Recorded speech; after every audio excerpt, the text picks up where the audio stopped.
Halo teman-teman semua, welcome back lagi ke live TikTok aku teman-teman ya. Oke, ini yang baru bergabung dari teman-teman anggota grup kah?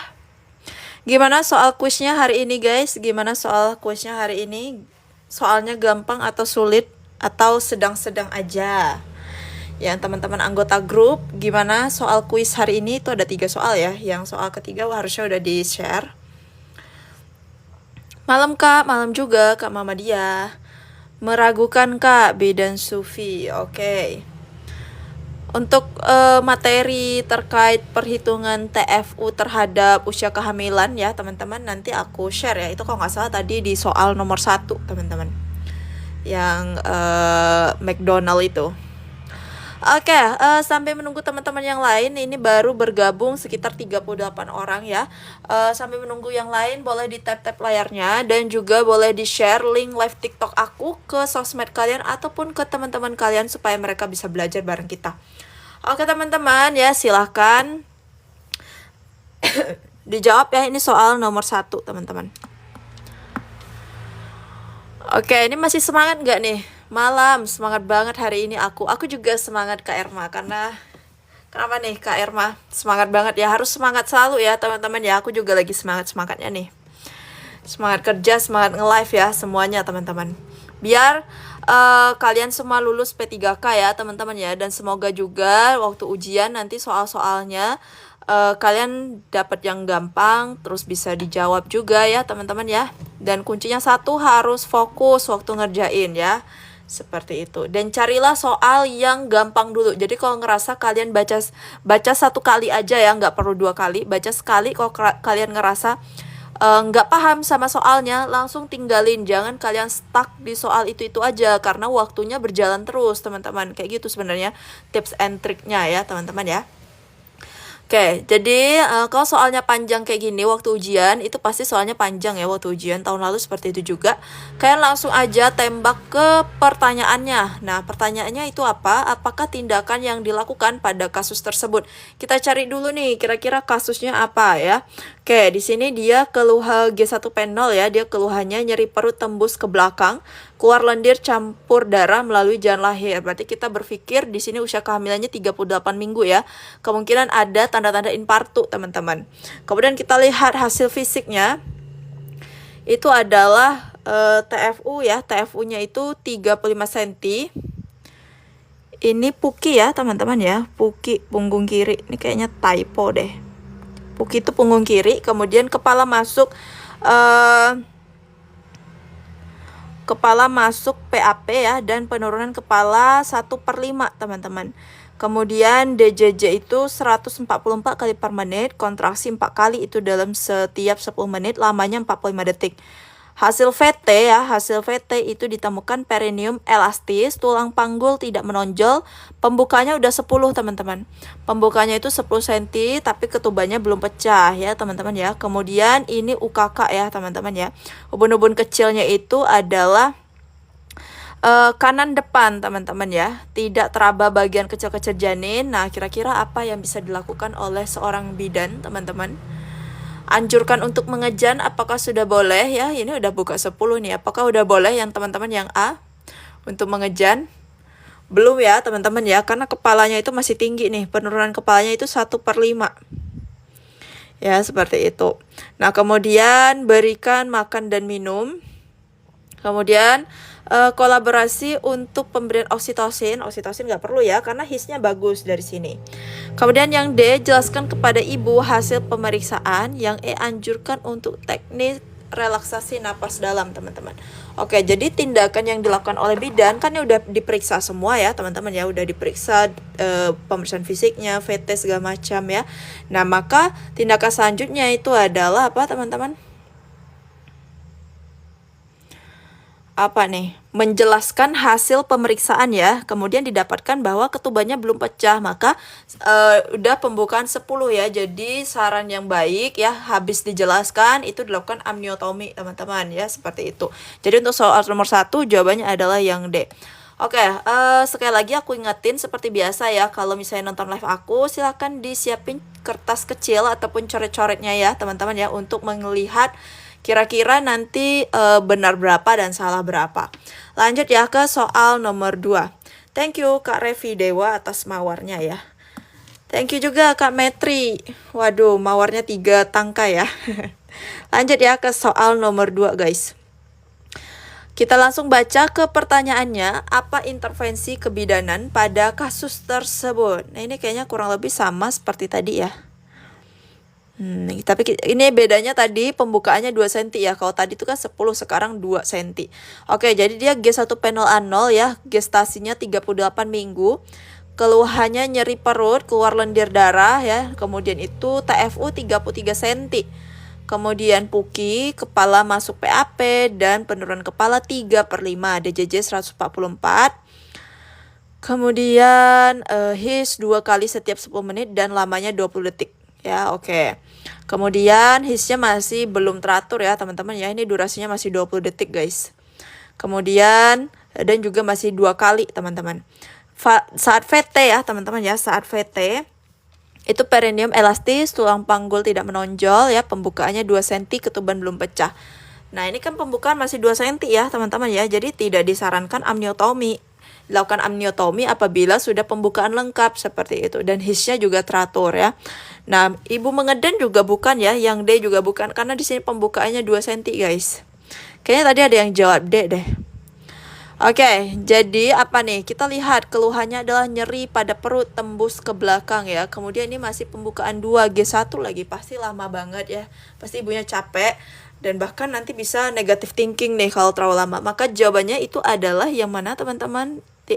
Intervensi yang bisa diberikan itu yang B ya, memberikan tindakan supportive care atau dukungan emosional teman-teman ya, supaya ibunya semangat seperti itu dan tidak takut dalam menghadapi persalinan.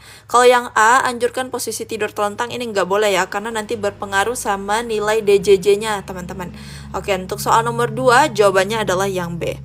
Lanjut lagi ya ke soal nomor 3. Benar lagi kakak baby pink. Oke, semoga soal hari ini benar semua ya guys ya. Semoga soalnya benar semua. Lanjut ke soal ini, apakah tindakan yang dilakukan bidan untuk menentukan usia kehamilan pada kasus tersebut? Nah ini langsung aja baca ke opsinya teman-teman. Silakan langsung baca ke opsinya aja ya, nggak perlu dibaca ke kasus ya, karena pertanyaannya ini. Tindakan yang dilakukan bidan untuk menentukan usia kehamilan. Ya itu apa teman-teman? Kak Mariati A, Kak Yusnani A. Oke, ada yang jawab selain A nggak nih? Ada yang jawab selain A guys? Kayaknya nggak ada ya, rata-rata A semua ya. Ya, ini nomor 3 nih benar semua ya guys ya. Jawabannya adalah yang A, melakukan pemeriksaan Leopold 1. Nah ini pada saat yaitu pengukuran TFU teman-teman ya, seperti itu. Jadi untuk soal nomor 3 jawabannya adalah yang A. Lanjut ke soal nomor 4. Nah ini dia ya, langsung aja baca ke pertanyaannya. Manakah keadaan yang secara subjektif dapat menilai kesejahteraan janin? Ini langsung baca ke opsinya ya teman-teman ya. Jadi ada beberapa soal P3K ya yang tidak perlu dibaca kasusnya, tapi pertanyaannya itu udah ada di seperti ini teman-teman. Jadi kan sangat menghemat waktu ya. Salah satunya triknya seperti itu. Tapi kalau misalnya tidak disebutkan seperti ini ya, terpaksalah kalian membaca kasusnya dengan secara saksama teman-teman. Itu tips and trick, salah satu tips lolos P3K ya teman-teman ya. Karena waktu aku tes CPNS juga menerapkan sistem seperti itu. Semoga teman-teman semua dimudahkan lah ya dalam menjawab soal P3K, dan semoga tahun 2024 jadi rezekinya SKP3K buat kalian semua. Oke, kira-kira mana nih dalam keadaan apa secara subjektif dapat menilai kesejahteraan janin? Ada yang jawab E, ada yang jawab B, teman-teman. Nah, ini subjektif. Subjektif itu berarti kan dari omongan pasien, teman-teman. Ya, seperti itu. Nah, omongan pasien biasanya apa? Pasti kita tanyakan gimana gerak, ada gerak nggak sih? Kayak gitu. Ada gerak nggak nih janinnya? Dia pasti bilang kalau misalnya ada, ada terasa gerakannya kayak gitu. Misalnya sehari itu ada 16 kali misalnya. Nah, itu merupakan data subjektif, teman-teman. Tapi kalau yang ditanyakan adalah data objektif, ya salah satunya adalah dengan penilaian DJJ menggunakan Doppler ataupun USG, teman-teman. Seperti itu ya. Jadi, kalau pemeriksaan objektif itu dari kita ya, tapi kalau data subjektif itu data dari pasiennya sendiri, teman-teman ya. Jadi untuk soal nomor 4 tuh jawabannya adalah yang B. Sampai di sini ada yang masih benar semua atau ada yang udah ada yang salah nih? Lanjut ya ke soal nomor 5. Lanjut ke soal nomor 5, guys. Manakah fokus pertama asuhan kebidanan terhadap pasien tersebut pada saat itu? Alhamdulillah benar semua. Oke, Kak Nur Ainin salah satu. Kak Nur Ainin salah nomor berapa, Kak Nur Ainin? Soal nomor berapa salahnya tadi? Kak Gusti Ayu benar semua, Kak. Siap. Kak Ririn benar semua. Kak Yusnani alhamdulillah benar semua. Kak Mami Keanu alhamdulillah masih, Kak. Sip. Aku benar semua, Kak Eka Yuli. Sip. Oke, ini rata-rata pada masih benar semua ya. Kak Afkar salah nomor 2. Oke. Ini juga salah nomor 2 ya, Kak Nur Ainin ya. Mungkin tadi terkecoh kali ya, nggak kelihatan ada pembukaan 2-nya. Mungkin. Oke, soal nomor 5 ini jawabannya apa, teman-teman? Kak Nurul juga salah satu. Nomor 1, oke. Mana fokus pertama asuhan kebidanan terhadap pasien tersebut, teman-teman? Nah, kalau soalnya kayak gini di soal P3K, maka kalian harus baca kasusnya ya. Seperti itu. Baca kasusnya ini juga harus baca cepat dan juga fokus, teman-teman. Seorang wanita usia 25 tahun ya, kunjungan pertama ke puskesmas mengatakan HPHT ya. Aduh, ini tipe, teman-teman. HPHT. Itu 4 Februari 2024 ya, pasien tersebut diperiksa pada 15 April 2024 dengan hasil pemeriksaan fisik tekanan darah 11/7, mengeluh mual sampai muntah pada waktu bangun pagi, payudara terasa berat. Hasil pemeriksaan laboratorium planotes positif. Manakah fokus pertama asuhan kebidanan terhadap pasien tersebut? Oke, berarti di sini dia mengeluhkan telat datang bulan ya, teman-teman ya. Kemudian juga dia ada keluhan mual muntah pada bangun pagi. Itu biasanya kalau udah telat mual muntah pagi hari atau morning sickness, biasanya pikiran kita mengarah ke hamil ya, teman-teman ya, pregnant. Tapi harus dilakukan lagi pemeriksaan penunjang, yaitu dengan planotes untuk memastikan apakah dia positif atau belum. Seperti itu. Tapi itu pun masih tanda-tanda tidak pasti hamil ya, teman-teman ya. Karena apa? Karena tanda pasti hamil salah satunya apa, teman-teman? Adanya DJJ ya. Jadi walaupun tes pack itu positif ya, tidak semuanya hasil tes pack positif itu hamil ya. Bisa juga ke penyakit lainnya seperti itu. Jadi yang mana nih? Mana fokus pertama asuhan kebidanan terhadap pasien pada saat itu? Ada yang A, ada yang E. Kalau yang A memfasilitasi penerimaan dan adaptasi kehamilan. Kalau yang B mengajarkan pasien mengenali tanda bahaya, yang C mengidentifikasi adanya faktor risiko, yang D mengkaji adanya komplikasi, yang E diagnosa pasti kehamilan. Oke, biasanya tes tes pack positif itu kemungkinan besar adalah hamil ya. Misalnya 99%-nya dikatakan hamil, tapi 1%-nya bisa mengarah ke arah yang lain ya, penyakit yang lain. Jadi bisa dipastikan juga pasti kehamilan. Tapi kan kehamilan itu ada yang namanya mola ya, teman-temannya, ada ektopik seperti itu. Selagi belum selagi belum terdengar DJJ-nya ya. Nah, itu belum. Jadi yang mana nih? Atau A, B, C, D, atau E? Ada yang pernah dapat soal ini nggak waktu ujian tahun lalu? Ini soal penalaran ya, teman-teman ya. Contoh soal penalaran kurang lebih seperti ini.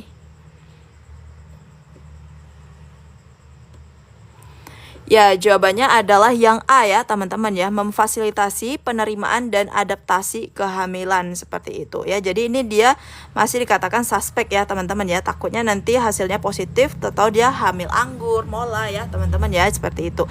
Nah, jadi di sini kan dia punya keluhan mual sampai muntah pada bangun pagi. Nah, itu hal yang normal yang terjadi pada ibu hamil ya.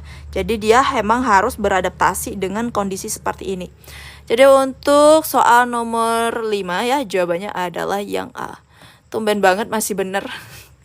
Semoga nanti waktu ujian benar semua lah ya guys. Semoga ini tanda-tanda baik lah buat kalian semua. Lanjut ke soal nomor 6. Soal nomor 6, bagaimanakah cara Anda memastikan adanya kehamilan pada pasien tersebut melalui pemeriksaan fisik? Oke, ini dia dibaca kasusnya dulu teman-teman. Dia keluhannya apa nih?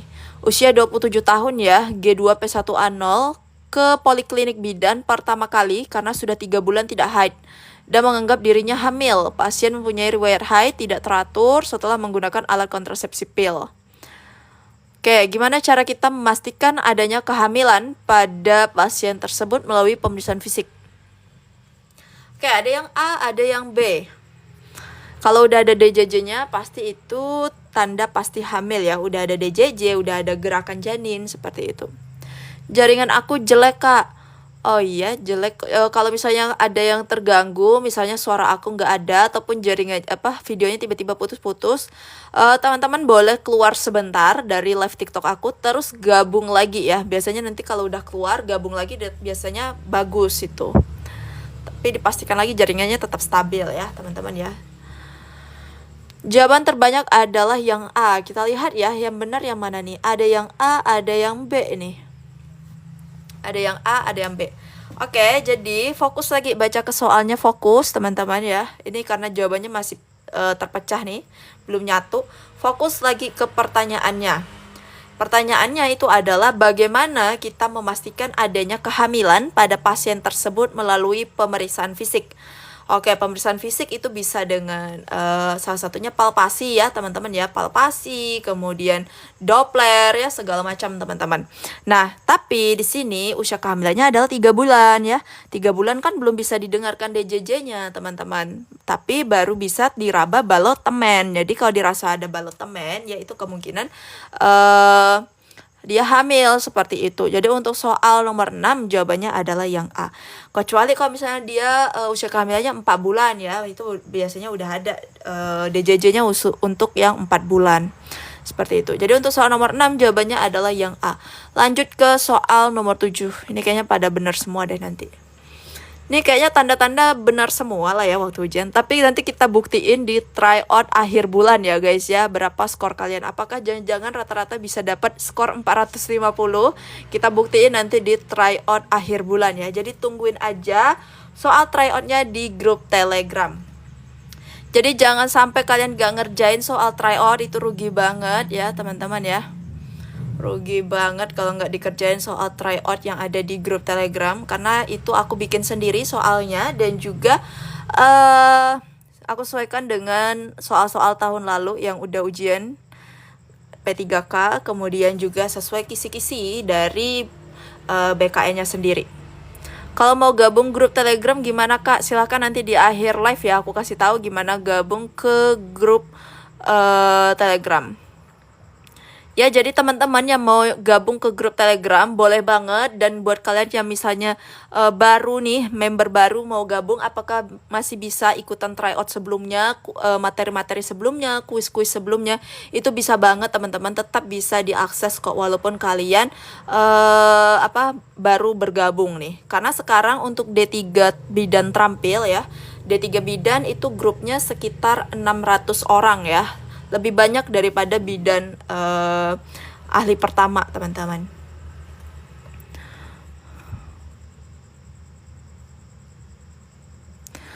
Oke, soal nomor 7 Kak, untuk beli ebook tuh harus malam gitu ya di TF uangnya, atau bisa pagi di TF untuk beli ebooknya, karena kita pakai sistem slot Kak Hani. Jadi kalau misalnya aku saat live aku bilang slotnya itu hanya untuk 6 orang tercepat, kadang 6 itu udah habis malamnya, jadi makanya nggak dapet kalau pas paginya baru dibales kayak gitu. Nah, manakah pemantauan secara rutin ya untuk yang tidak perlu dilakukan apabila ibu melakukan pemeriksaan ulang? Ya, itu jawabannya adalah pengukuran tinggi badan. Karena tinggi badan itu pasti nggak akan berubah ya teman-teman ya, kecuali berat badan. Seperti itu. Siapa nih yang berat badannya ke kanan terus? Ada nggak yang ke kanan terus? Mungkin, atau yang ke kiri deh, ke kiri ada nggak nih? Berat badan tuh naik terus ya teman-teman ya. Ke kanan terus nih jarum timbangannya. Aku, Kak Monik, sama deh kita ya Kak Monik. Stuck di situ-situ aja kalau aku. Gak bisa turun ya, tapi stuck di situ aja. Kanan kiri Kak, jangan ditanya Kak. Oke, ini rata-rata ke kanan semua lah ya. Ke kanan terus memang, aduh. Kalau nggak ke kanan stuck di situ-situ aja ya, nggak bisa ke kiri dia. Oke, lanjut ya ke soal nomor 8. Nah, ini soal nomor 8, ini soal partograf. Ada yang dapat nggak tahun lalu? Soal partograf ada yang dapat nggak? Tidak naik, tidak turun juga. Iya, Kak Marwa. Aku gitu juga, stuck di situ-situ. Padahal aku pengen banget turun. Oke, seorang perempuan usia 28 tahun, status obstetri G2 P1A0 datang ke rumah bersalin 1 Mei 2024 pukul 6 WITA karena perut terasa kencang dan sudah mengeluarkan lendir campur darah. Sejak jam 5 subuh WITA, his tiap 4-5 menit, lamanya 36 detik. Berdasarkan lamanya his, bagaimanakah bentuk data tersebut yang digambarkan pada partograf? Oke, rata-rata dapat ya soal partograf. Soalnya di FR tahun lalu itu juga banyak banget yang dapat partograf. Dan di kisi-kisi juga ada partograf, teman-teman. Nah, oke. Berdasarkan lamanya his ya, kita lihat lamanya his itu berapa? 36 detik. Ya, jadi untuk pengisian, ini kayaknya semua udah tahu lah ya, untuk pengisian his partograf ya. Itu ada 3, teman-teman ya, secara kotak ya, kotak atau titik sih gambarnya itu kayaknya kotak-kotak deh, kayak gini nih. Nah, kayak gini gitu teman-teman. Kemudian ada arsir ya, arsir, dan satu lagi yang dihitamin, itu dihitamin kayaknya di blok deh. Nah, jadi ada 3 ya. Nah, kalau untuk kotak ya, koreksi aku kalau salah, kotak atau titik-titik kayaknya kotak deh. Kalau kotak itu kurang dari 20 hisnya ya, misalnya 15, nah itu pasang kotak-kotak. Tapi biasanya jarang ya kalau udah pembukaan 4, hisnya kurang dari 20. Kemudian arsir itu 20 sampai dengan 40 detik, teman-teman. Nah, kalau blok itu lebih dari 40 detik ya, seperti itu. Oh, titik-titik ya. Sorry, oke. Sorry guys, titik-titik ya. Siap, titik-titik ya, berarti bukan kotak. Oke, jadi untuk soal ini ya jawabannya adalah yang C, arsir ya. Karena di sini lama durasinya adalah 36 detik ya. Jadi 36 detik kan masuk ke dalam kategori arsir. Oke, jadi untuk soal nomor 8 jawabannya C. Ini masih ada yang benar semua nih sampai nomor 8. Kayaknya rata-rata masih pada benar semua lah ya. Oke, lanjut ya ke soal nomor 9. Nah, ini mulai puyeng nih kayaknya nih. Salah satu Kak, siap. Nih kayaknya mulai puyeng nih nomor 9 ya. Silahkan dijawab teman-teman. Telat Neng masuknya. Iya Kak Widya, kok telat Kak Widya? Masalah kebidanan sesuai dengan kasus di atas adalah. Nah, ini terpaksa baca kasusnya teman-teman. Alhamdulillah Kak, siap Kak Herlina. Kak Ion Kebu salah 2. Semangat ya guys ya. Semoga nanti diberi kemudahan nanti waktu ujian P3K. Posting YouTube Neng, siap Kak Widya, besok ya. Jadi besok aku posting yang tanggal sekarang tanggal berapa ya? Aku posting tanggal 18 dulu ya teman-teman. Tanggal 17 dulu aku posting ya. Seperti itu. Sesuai urutan. Oke, lanjut ya ke soal nomor 9 nih. Yuk, kira-kira yang mana? Seorang wanita usia 29 tahun ya di ruang VK dalam proses skala 3 persalinan, hasil pemeriksaan nadi 84 kali per menit. Kemudian tekanan darah 120/70, TFU sepusat, kontraksi baik tanpa adanya robekan pada perineum.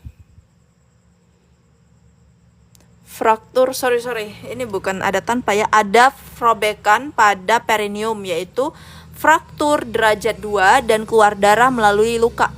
Kemudian 5 menit kemudian ditemukan perdarahan tiba-tiba dan uterus semakin membundar. Masalah kebidanan sesuai dengan kasus di atas adalah apa nih? Ada yang D, ada yang E. Kalau yang D itu resiko perdarahan berhubungan dengan pelepasan plasenta. Kemudian yang E, resiko terjadi shock hipovolemia berhubungan dengan perdarahan. Ayo, yang mana nih teman-teman? Fokus lagi baca soalnya ya, karena ini soal penalaran bukan teori ya. Jadi nggak ada sih di teori terkait ini. Tapi ini lebih ke penalaran, disangkut pautin lagi ya jawabannya dengan si masalah kasus. Silakan disangkut pautin lagi teman-teman dengan masalah kasus. Ya, ada yang C ya. Yang C itu gangguan integritas jaringan yang berhubungan dengan ruptur. Oke, yang mana nih kira-kira?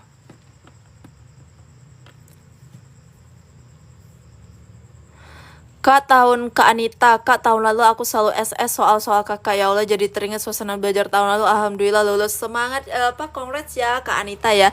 Dan juga sukses terus Kak Anita di sana ya. Sayang banget tahun lalu itu aku nggak ada grup Telegram. Mungkin kalau tahun lalu itu udah ada grup Telegram itu lebih seru lagi ya Kak Anita ya. Jadi bisa saling sharing kayak gitu.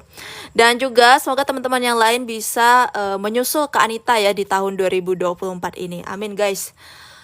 Oke, rata-rata jawabannya adalah yang D. Saya juga lulus belajar dengan kakak nih. Siap Kak Hani. Kak Hani congrats ya dan sukses terus di sana ya, dan doain teman-teman yang lagi berjuang nih untuk P3K 2024 juga lulus seperti Kak Hani dan Kakak Anita tadi. Oke, teman-teman, silahkan dijawab untuk soal nomor 9. Semangat teman-teman. Nah ini tuh disemangatin sama Kak Hani nih, mantan pejuang P3K ya Kak Hani ya. Semangat juga buat teman-teman yang lagi ujian ya, kayak gitu, yang lagi persiapan ujian.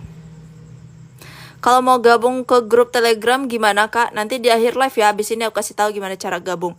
Kak, kalau soal D3 dengan profesi beda ya?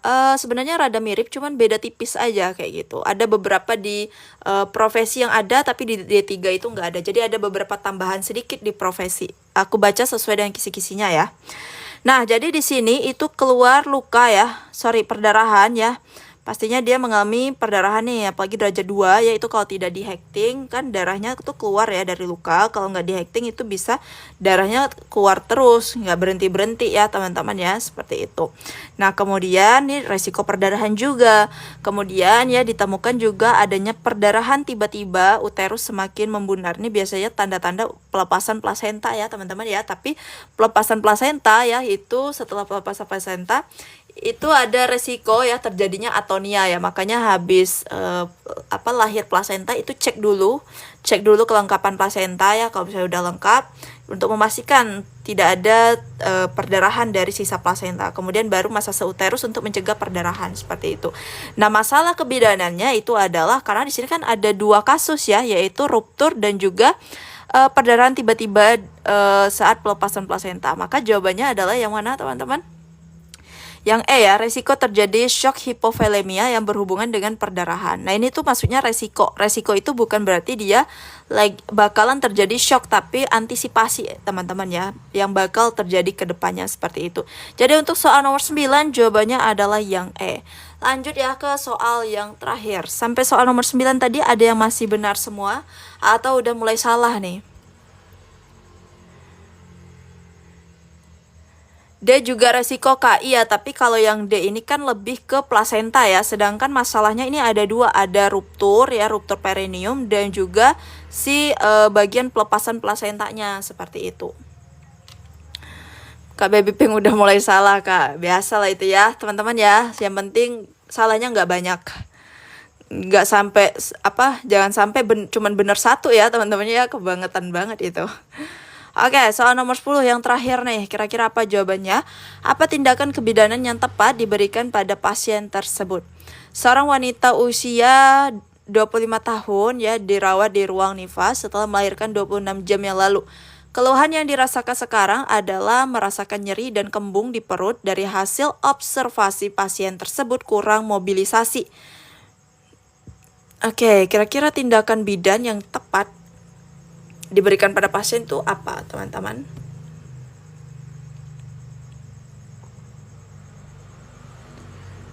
Kak ulangi sebelumnya Kak mau SS. Nanti aku upload ulang aja ya Kakak ya di YouTube aku. Nama YouTube aku Aulia Sakinah Putri. Jadi bisa ditonton ulang lagi di rekaman live TikTok aku yang udah aku upload di YouTube ya. Silahkan di subscribe teman-teman. Nama YouTube aku Aulia Sakinah Putri. Di situ biasanya aku saling upload rekaman-rekaman live aku ataupun video-video lainnya teman-teman ya. Video-video yang berkaitan dengan soal-soal P3K Bidan, seperti itu. Ya, jadi di sini teman-teman kita lihat keluhannya itu adalah nyeri ya. Nyeri dan kembung di perut. Kemudian dari hasil observasi itu ternyata pasien tersebut kurang mobilisasi. Nah, maka tindakan kita di sini udah ada masalahnya, yaitu kurang mobilisasi. Maka tindakan kebidanan kita itu adalah mengajarkan dan menganjurkan ya. Menganjurkan relaksasi dan mobilisasi. Apalagi ini kan udah 26 jam yang lalu ya, lebih dari 24 jam teman-teman. Harusnya dia udah bisa mobilisasi ya, bisa ke kamar mandi seperti itu. Jadi untuk soal nomor 10 jawabannya adalah yang B. Nah, tadi teman-teman yang buat mau gabung ke grup Telegram ya, salah 2 Kak. Oke, ada yang benar semua tadi aku baca. Oke, jadi buat teman-teman yang mau gabung ke grup Telegramnya biar bisa ikut tryoutnya juga, kuis-kuisnya juga, materi-materi terbaru lainnya, teman-teman kalian bisa gabung ke dalam grup Telegram. Syaratnya kalian tinggal pergi ke Instagramnya Lolos ASN ya, kemudian kalian follow. Dan grup Telegram ini itu sepaket dengan ebook bidan tahun 2024 ya teman-teman ya.